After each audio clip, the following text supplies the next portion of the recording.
Colin Firth turned 65 in September 2025.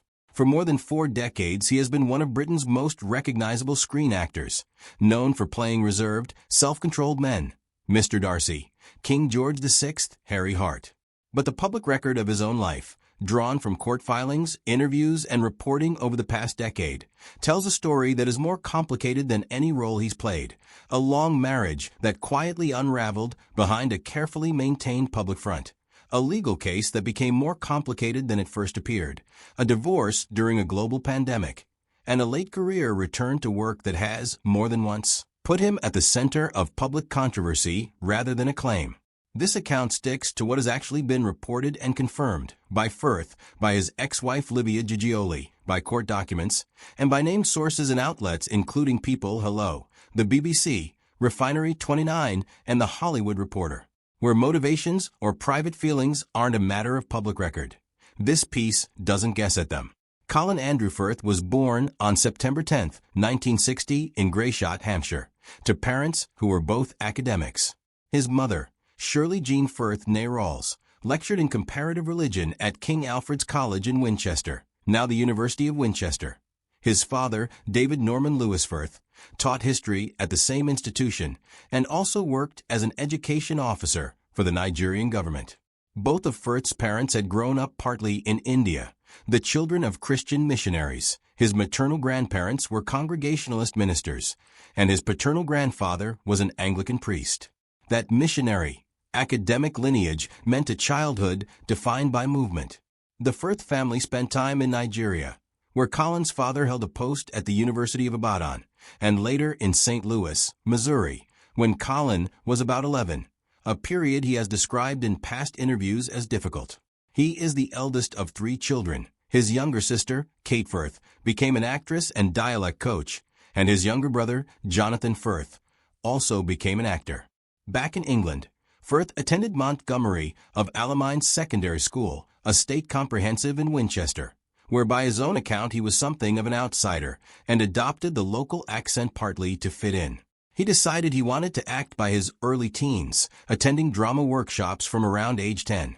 He trained at the Drama Centre London, making his professional stage breakthrough in the 1983 West End production of Another Country, and his film debut the following year in the screen adaptation of the same play.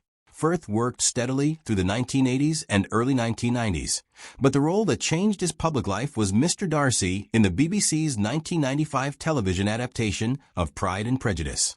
The performance, restrained, watchful, quietly intense, turned him into a household name in Britain and gave him a specific cultural identity that would follow him for the rest of his career. The buttoned-up Englishman whose emotional depth reveals itself slowly. That persona carried him into international film stardom. Bridget Jones's Diary, 2001, in which he played the reserved barrister Mark Darcy opposite Renee Zellweger and Hugh Grant, became a global hit and cemented the image further. Firth continued working across a wide range of films through the 2000s. Love Actually, Girl with a Pearl Earring, Mamma Mia, while also taking on more serious dramatic work, including his first Oscar-nominated performance in Tom Ford's A Single Man, 2009. His biggest professional peak came the following year. In The King's Speech, 2010, Firth played King George VI, a monarch struggling to overcome a stammer in the build-up to the Second World War. The performance won him the Academy Award for Best Actor, along with a BAFTA and a Golden Globe. It confirmed what critics had already recognized. Firth had become one of the most respected dramatic actors of his generation, known specifically for playing men who hold something back. In 1996, while filming the BBC/Italian co-production Nostromo, Firth met Livia Giglioli, an Italian production assistant who was 25 at the time. They married the following year, in 1997. Giglioli, who would go on to work as a documentary producer and later as a sustainability and ethical fashion advocate, co-founded the Green Carpet Fashion Award and built a platform, including the brand Eco Age, around environmentally conscious fashion. She also produced the documentary In Prison My Whole Life. The couple had 2 sons together, Luca and Matteo, and split their time between London. The family was based in Chiswick, West London, and Umbria, Italy. Firth also has an older son, Will, from a prior relationship with actress Meg Tilly. with whom he was partnered from 1989 to 1994. Firth became an Italian citizen in 2017. For roughly 2 decades, Firth and Giugioli presented as a stable, low-drama couple by celebrity standards, attending red carpets together, raising their children between 2 countries, and both maintaining active public profiles. His in acting, hers in sustainable fashion advocacy. According to Livia's own later account, the couple deliberately kept their public and private lives separate, an approach she has described as treating public appearances almost like performing a role, distinct from ordinary daily life. What was not publicly known at the time is that, according to statements later made by representatives for the couple and by Livia Giugioli herself, she and Colin privately separated for a period between roughly 2015 and 2016. During that separation, Giugioli became involved in a relationship with Marco Brancaccia, an Italian journalist she had known since childhood. Brancaccia later told People magazine that the relationship lasted around 11 months, ending in June 2016, after which, in his account, he did not contact her again except for a birthday message and, later, an email he said he regretted sending to Colin. Firth and Giugioli reconciled during this same period and continued to make public appearances together, including at the BAFTAs in February 2016, while the private separation was ongoing and unannounced. In 2017 to 2018, the situation became a matter of public record. Firth and Giugioli filed a police complaint alleging that Brancaccia had been stalking Livia, and Italian authorities opened an investigation. According to reporting at the time, police said they found threatening messages and emails on Brancaccia's phone, and prosecutors, including Maria Monteleone, who spoke to reporters about the case, indicated they believed there was sufficient evidence to proceed to trial if necessary. Brancaccia was formally charged with stalking in May 2018. That same year, Livia Giugioli publicly acknowledged, for the first time, that she had had a relationship with Brancaccia during the earlier separation from Colin. The disclosure complicated the framing of the stalking case. What had initially been reported largely as a husband and wife pursuing a harassment complaint against an outside aggressor was now understood, publicly, to involve a consensual affair that had occurred during an unannounced separation. In July 2018, the case was resolved through an undisclosed settlement between the couple and Brancaccia. Firth himself made few public statements about the substance of the matter beyond the joint statements issued through representatives, and has not given detailed public interviews addressing the affair or the case since. In December 2019, representatives for Firth and Giugioli confirmed to People and other outlets that the couple had separated after 22 years of marriage. Their joint statement was brief, that they intended to maintain a close friendship, remained united in their love for their children, and asked for privacy, with no further comment to follow. There was no public acrimony, no dueling interviews, and no detailed public accounting of what had led to the final decision, a pattern consistent with how the couple had generally handled their private life throughout the marriage. The divorce was finalized in 2021. The separation announcement came roughly 18 months after the Brancaccia case had been settled, and followed years in which the couple had continued to appear together publicly even during the period their marriage was reportedly under strain. Firth was 59 at the time of the announcement. Giugioli was 48. Their sons, Matteo and Luca, were 16 and 18. Firth's professional life in the years since has followed the arc common to many actors moving past 60. Fewer leading man romantic roles, and more supporting, authority figure, and character parts. He remained a consistent presence in the Kingsman franchise, playing the spy Harry Hart across multiple installments, a commercially successful but broadly entertainment-oriented series, rather than the kind of prestige drama that had defined his earlier career peak.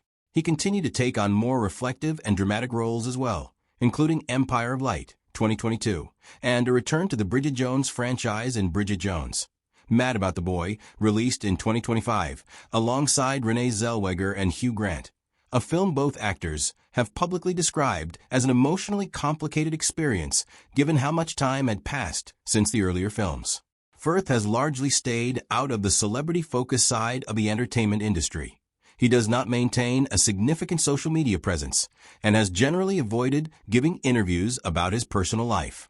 In January 2025, Firth starred in Lockerbie, A Search for Truth, a 5-part Sky and Peacock limited series based on the book The Lockerbie Bombing, A Father's Search for Justice by Dr. Jim Swire, whose daughter Flora was among the 270 people killed when Pan Am Flight 103 was bombed over Lockerbie, Scotland, in December 1988. Firth played Swire, portraying his decades-long campaign to question the official account of the bombing and the conviction of Abdelbasset al-Megrahi, the only person ever convicted in the case. The series drew sustained criticism from relatives of American victims of the bombing even before and after it aired. Michelle Shula-Lipkin, a spokesperson for the victims of Pan Am Flight 103 group who lost her father, Frank Shula, in the attack, told The Hollywood Reporter that the series' graphic recreation of the bombing, including scenes depicting passengers on the plane before the explosion, was unnecessary and distressing for victims' families, several of whom said they had not been consulted on that specific creative decision despite having worked with producers on other aspects of the shows. Accuracy. Other family members, including relatives of victims from Pennsylvania, raised concerns that the series presented a one-sided account of a case whose legal questions remain unresolved, and that a true story label risked shaping public opinion ahead of the ongoing U.S. prosecution of Abu Aguila Masudi, a Libyan intelligence official charged in connection with the bombing. The BBC separately noted that the series does not mention that Megrahi's conviction was upheld on 2 separate appeals. Sky and the production company responded by pointing to their engagement with victims' families and support groups during production, and to content warnings attached to episodes. Firth did not make significant public comments addressing the criticism directly, leaving the producers to respond to the controversy. Critical and audience reception to the series itself was largely positive, with reviewers praising Firth's performance, even as the backlash over its handling of the bombing recreation continued. In interviews given in 2025, more than 5 years after their split, Livia Giugioli has spoken publicly and warmly about her relationship with Firth. Speaking to Hello Magazine and the Sunday Times, she described the two of them as remaining close, saying they had worked to keep their family unit together even after divorcing, and characterizing their post-marriage relationship as very healthy. She said she now has a partner, Scottish climate activist Callum Grieve, and that Grieve and Firth have become friendly, in part through a shared support of Arsenal Football Club, which she described as a recurring theme for the extended family. She said the group, her, Firth, their respective partners, and their sons, spend time together, including holidays.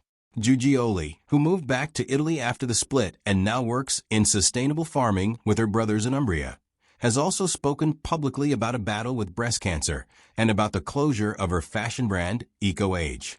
She has said she does not miss the world of red carpets and premieres, describing the separation of real life from public appearances as something that made stepping back from that world easier rather than harder.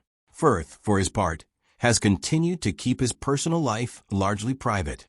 He has not given detailed interviews about the marriage, the affair, the legal case, or the divorce, and has not publicly discussed any current relationship.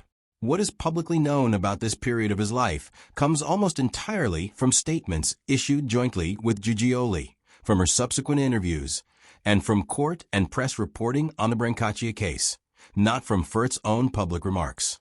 Across more than 40 years of public life, Firth has built a reputation, on screen and off, around a specific quality: restraint.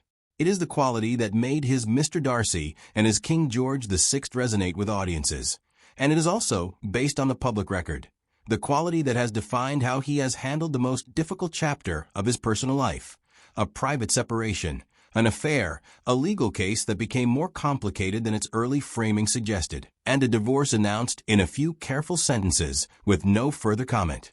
Unlike many celebrity relationship stories, there has been no tell-all interview, no public dispute between Firth and Giugioli about what happened or why, and no attempt by either party to control the narrative beyond the facts that have already become public through legal proceedings and Livia's own choice to speak about it. What is left is a documented sequence of events: a marriage, a separation, an affair, a stalking case, a reconciliation, and eventually a divorce, bracketed by two people who, by all public accounts, have chosen to keep their post-divorce relationship civil and their children's lives stable, while largely declining to give the public more than that. At 65, Firth remains professionally active, still alternating between commercial franchise work and more serious dramatic roles, and still willing to take on material, like Lockerbie, that carries real public controversy rather than easy acclaim. What has changed based on everything publicly available is less about his career trajectory than about the quiet unraveling and equally quiet rebuilding of his personal life over the past decade, a story told almost entirely through brief statements, other people's interviews, and court documents, rather than through Firth's own words.